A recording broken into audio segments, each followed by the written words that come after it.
let's just start with the past year. Listen, when we met this time last year, you were talking about the things you and the board had identified y'all hope to accomplish in the past school year. How did that go? How did y'all do in terms of your goals and objectives?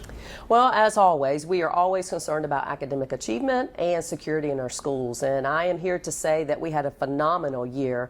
We have scores back. Of course, they're embargoed, so I can just talk briefly about those. But we have achieved results higher than we've achieved ever in almost all categories. So we're very, very proud of that. I am very proud of our administrators, our teachers, our support staff.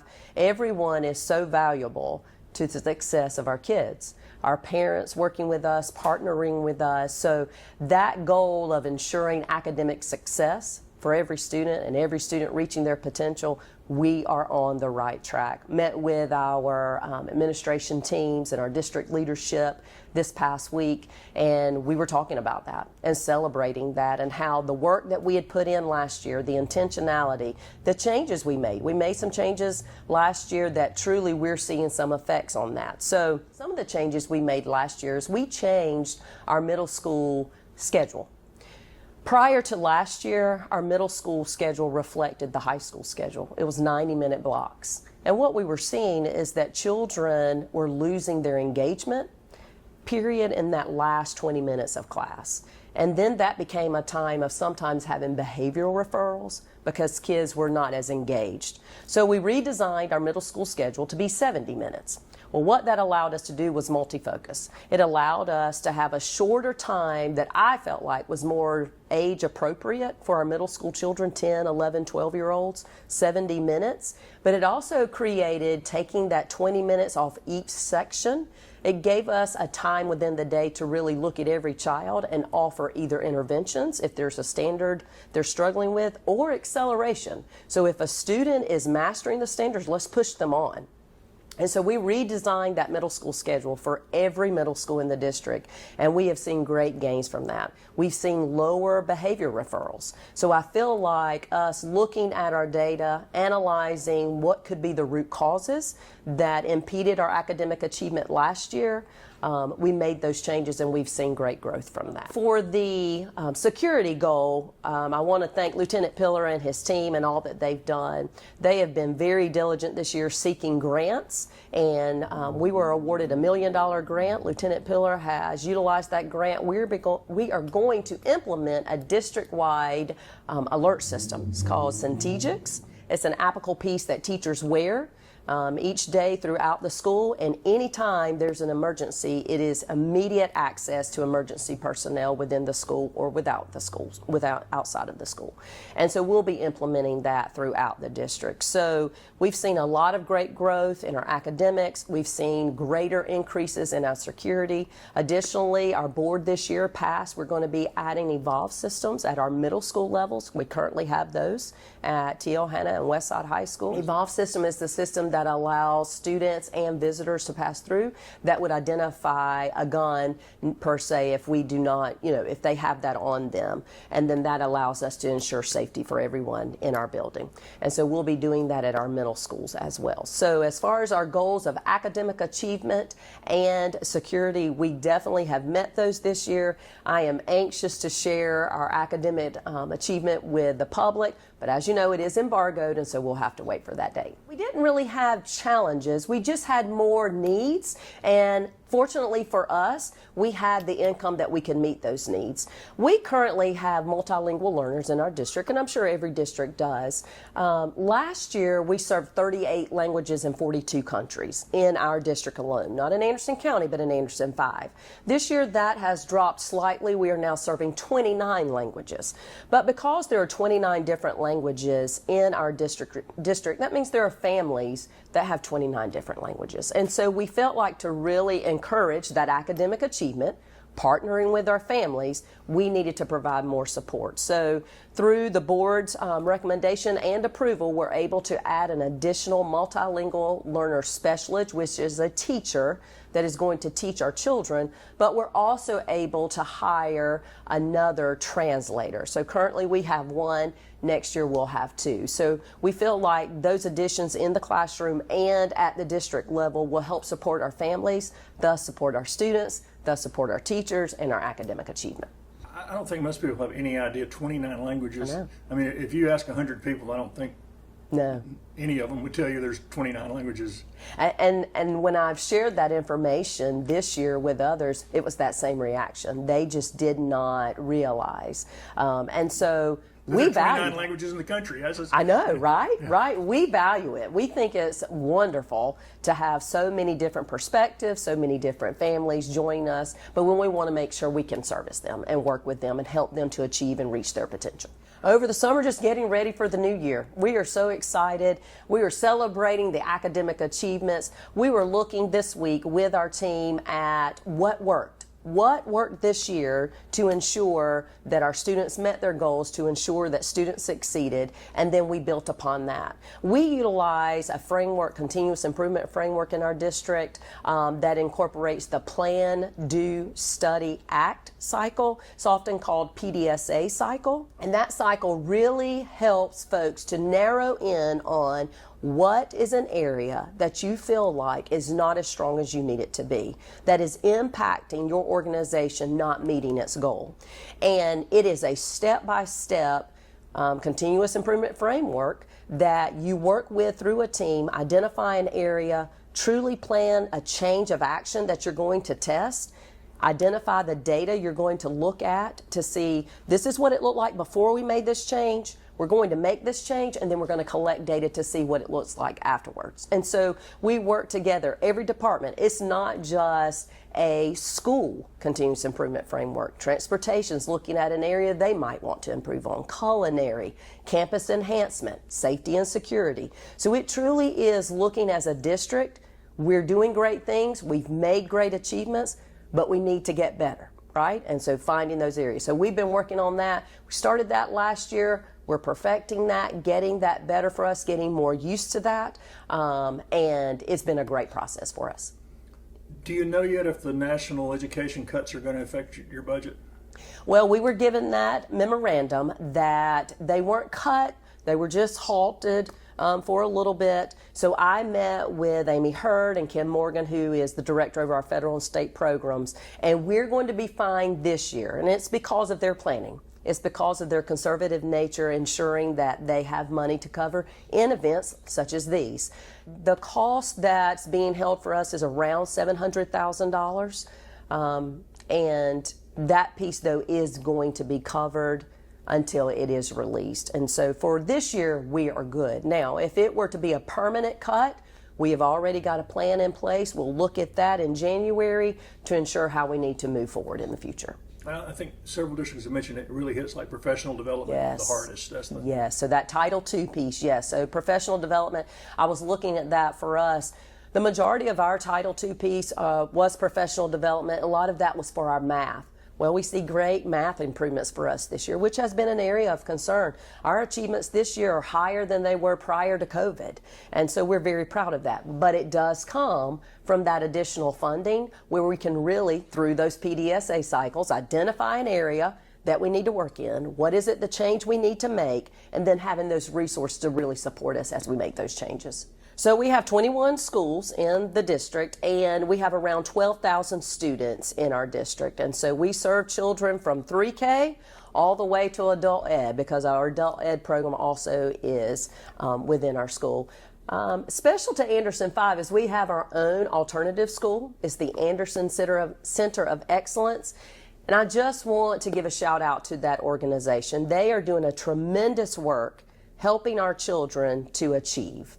Our children that are participating at ACE, they need a structure that is more supportive of them and their needs. And this year we had 18 students graduate from that facility because of the smaller classroom sizes, the more direct focus and teaching. And I just want to thank our community for supporting us and allowing us to offer this for our students, because it does take about $2 million out of our budget to offer that, which is in addition to what we're doing at our other schools. But we are so thankful for that service, and that service truly has helped us reach our vision that every child reaches their potential, no matter where they are in their career. We can give them alternative pathways to be successful. And looking at those schools, are any of them crowded, or are you going to start to make plans for maybe another school or expansion or something? We don't really have schools that are overcrowded, and I know we have a lot of growth happening within our Anderson 5 boundary. And when I say growth, I'm talking about the additional houses being built or townhomes, things like that. We had a demographic study completed for Anderson School District 5, and in that study it said for the district enrollment that for the next now 8 years, because it was completed 2 years ago, that there would be a decrease in enrollment in our district. We didn't believe it when that came out, but that has been the truth. And so as we did more study, we realized from that study, they were saying that families would move in that would have small children, maybe 0 to 1, 0 to 2, or families moving in that are of the retirement age. And so we are seeing some of that truth. So we have declined in our enrollment while houses have been being built and being expanded upon. We have seen a little bit of a decline in our enrollment with that piece. But as far as overcrowding in our schools, we don't have any schools that are at capacity of overcrowding. Now, if enrollment were to increase and more children were to join us, there are a few that we would have to look at. Robert Anderson is our largest middle school. It is built to support the number of students that are currently enrolled there. But if we were to have an increase, we would definitely have to look at that. Does this also bring out challenges to transportation and So stuff? thankful for our transportation department. I'm thankful for Mr. Webb. He does a wonderful job orchestrating and coordinating pickups and deliveries, bus stops for our students. Some of our students are living all the way out at Lake Hartwell, and some of our students are over near I-85. And so he has to coordinate stops for our families and our students in that large span. So I'm very thankful for our transportation department. They do a great job, but we are always in need of bus drivers. So if anyone in the area would love to help us in that service, please let us know. Reach out to us. We'd love to talk with you. How about the Anderson Institute of Technology? You've watched it grow and develop. How Yes. important is that to your district? It is phenomenal. Dr. Estes has done an amazing job working with us and helping us to really grow those programs, interact with numerous children from Anderson 3, Anderson 4, Anderson 5. We have increased our work-based learning, so that is where students are actually having time to work and understand more about a career position and spend more time actually in the field, hands-on, looking at that. So we've increased that. It really has opened up opportunities for students to excel in ways that they haven't even thought about. I was at the award ceremony this year, and there was a young lady, an auto mechanic. And I know sometimes people think young ladies an auto mechanic, but she loves it.